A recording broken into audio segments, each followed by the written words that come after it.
বঙ্গোপসাগরে সৃষ্ট লঘুচাপের প্রভাবে উপকূলীয় এলাকাসহ দেশের বিভিন্ন স্থানে বৃষ্টিপাত হচ্ছে। সব সমুদ্র বন্দরকে ৩ নম্বর স্থানীয় সতর্ক সংকেত দেখিয়ে যেতে বলা হয়েছে। এ বিষয়ে জানবো আমাদের বরগুনা প্রতিনিধি শাহালির কাছ থেকে।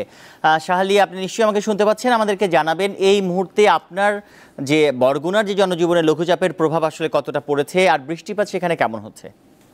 তানভীর, আপনি যেমনটা বলছিলেন, আসলে আমরা দেখেছি গত কয়েকদিন যাবৎ বরগুনায় আবহাওয়া কিন্তু খুবই খারাপ যাচ্ছে এবং এই আবহাওয়ার সাথে সাথে কিন্তু রাতভর বৃষ্টি হচ্ছে বরগুনা উপকূলীয় জেলায়। এবং এই উপকূলীয় জেলায় ইতিমধ্যে কিন্তু পায়রা বন্দরগুলোকে কিন্তু ৩ নম্বর সংকেত দেখানো হয়েছে এবং সেখানে আমরা দেখেছি যে যারা এই মাছ শিকার করতে গিয়েছেন জেলেরা, তারা কিন্তু নদীর কিনারা আসছেন এবং তারা এই মাছ শিকার করতে যারা গিয়েছেন তারা কিন্তু এখন পর্যন্ত অনেকেই গভীর সমুদ্রে রয়েছেন, আর যারা কাছাকাছি ছিলেন তারা কিন্তু সমুদ্র থেকে তারা কিনারায় চলে আসছেন। আমরা দেখেছি যে এই বৈরী আবহাওয়া একদিকে লঘুচাপের কারণে যে জোয়ারের পানি বৃদ্ধি পেয়েছে, সেই জোয়ারের পানি বৃদ্ধির কারণে এই যে পায়রা বিষখালীর পাড়ের যে সকল আশ্রয়ণ প্রকল্পগুলো রয়েছে, সেই সকল আশ্রয়ণ প্রকল্পের যারা বাসিন্দা রয়েছে তারা কিন্তু সবসময় দুশ্চিন্তায় থাকে। একটু জোয়ারের পানি বৃদ্ধি পেলেই এই সকল আশ্রয়ণ প্রকল্পগুলো কিন্তু তলিয়ে যায়। এখানকার মানুষ কিন্তু সবচেয়ে বেশি কষ্ট থাকে এবং আপনারা জানেন যে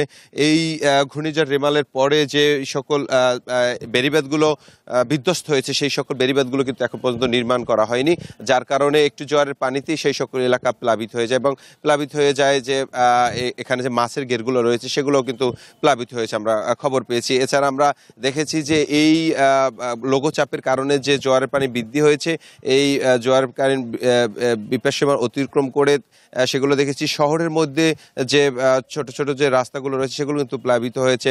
সেখানে শিক্ষার্থীরা কিন্তু স্কুলে যেতে পারছেন না এবং শিশুরা কিন্তু খুবই কষ্ট হচ্ছে তাদের স্কুলে যেতে এই জোয়ারের পানি কিন্তু। এছাড়া আমরা দেখেছি যে বরগুনার যে বিষখালীর নদী রয়েছে সেখানে যে ফেরি গেট রয়েছে, বড়ইতলা ফেরি বাইনচটকি, সেই ফেরিতে কিন্তু যে যানবাহন ওঠানামা করে সেগুলো কিন্তু এখন পর্যন্ত ওঠানামা করতে পারছেন না এই জোয়ারের পানি বৃদ্ধির কারণে।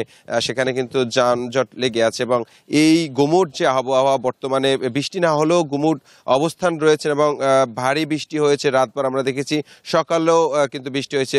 বর্তমানে গুমুট অবস্থা যে কোনো সময় আবার বৃষ্টিপাত হতে পারে সেটা কিন্তু আমরা দেখেছি। এবং আজকে যে এই বরগুনার উপকূলীয় জেলায় জেলেরা সবচেয়ে, আমরা যদি বলি প্রায় 40,000 জেলে রয়েছে এখানে, তারা কিন্তু তাদের জীবিকা নির্বাহ করে শুধুমাত্র মাছ শিকার করে। সেই সকল জেলেরা কিন্তু মাছ শিকার করতে যেতে পারতেন। দীর্ঘদিন অবরোধ থাকার পরে তারা কিন্তু মাছ শিকার, কাঙ্ক্ষিত মাছ কিন্তু তাদের জালে পড়ছেন না। এবং এখানে যে বাজারগুলো রয়েছে সেই সকল বাজারগুলোতে কিন্তু ইলিশের কিন্তু চওড়া দাম থাকে এবং সেগুলো কিন্তু সাধারণ মানুষ কিনে খাওয়ার মতো নয়, আমরা সেটা দেখেছি। এবং তাদের একটা অভিযোগ যে এখানে যে মাছগুলো আসে গভীর সমুদ্রে, সেই মাছগুলো অন্যত্র দ্রুত চলে যায় হচ্ছে অন্য জেলায়, ঢাকা কিংবা অন্য কোথাও গিয়ে কিন্তু সেগুলো বিক্রি হয়, যার কারণে স্থানীয় মানুষগুলো কিন্তু সেই ইলিশ খেতে পারছেন না। এই বৈরী আবহাওয়ার কারণে আজকে আমরা যেটা দেখেছি, এই সকল জেলেরা মাছ শিকার করতে যেতে পারছে না, তারা কিন্তু খুবই অভাব অনটনে দিন কাটছেন এবং তাদের পরিবার পরিজন নিয়ে তারা কিন্তু খুবই কষ্টে দিন কাটছেন। এবং এইরকম যদি আসলে আবহাওয়া থাকে তাহলে আসলে সবচেয়ে বেশি ক্ষতিগ্রস্ত হবে এই সকল জেলেরা। বরগুনা থেকে এই ছিল আমার কাছে সর্বশেষ তথ্য। তানভীর।